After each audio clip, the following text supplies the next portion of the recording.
د روزګان یو شمېر اوسېدونکي د اعتراض په توګه په دې موخه راټول سوي چې اوسني کورونه یې د دولتي نقشو د تطبیق پر مهال د نړېدو له ګواښ سره مخ سوي.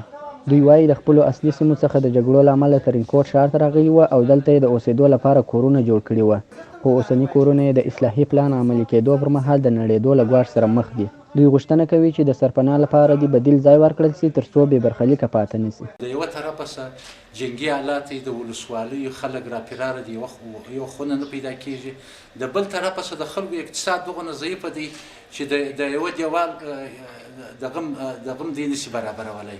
نو په کار دا د حکومت چې اول دی دغه شارک چې اوس دغه دلته په دې ساحه کې په دې ترینکوټ کې دی رسمي دی پلان دی، په دغه کې دي هغه خلک چې متضرر کېږي یا کورونه نړېږي بلا یوازې دي یا نمره مځکه ورکړي یا د نغدي کومک ورسره وکړي. ولې وعدې داسې کړي دي چې موږ چې ته خرابې ارڅونه ورسو په هغه قدر کې موږ ته مجرایي درکوو.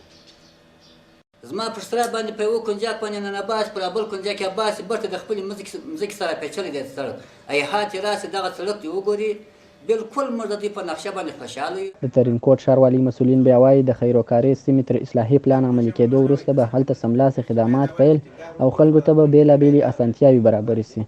د ترینکوټ ښاروال نعمت الله بختیار وایي ولایتي مسؤلین به د اړمنو کورنیو د لاسنیوي لپاره هڅې وکړي تر څو بې برخلیکه پاتې نه سي. والي صاحب د ټولو ولسونو او ټولو خلکو سره وعده کړې ده چې څوک تخریبېږي چاته خساره رسېږي موږ به د مرکزي دولت سره د دې غوښتنې ورسوو تر څو ورته د سرپناه ځای برابر کړو. او یو میاشت مخکې 2 میاشتې مخکې د وزارت د ښارسازۍ څخه یو بل ټیم راغلی و د ترینکوټ ملي شهرک او د عیدګاه په دشت کې د 1500 جریبو لپاره یې سروې کړې ده، سروې تکمیل شوې ده.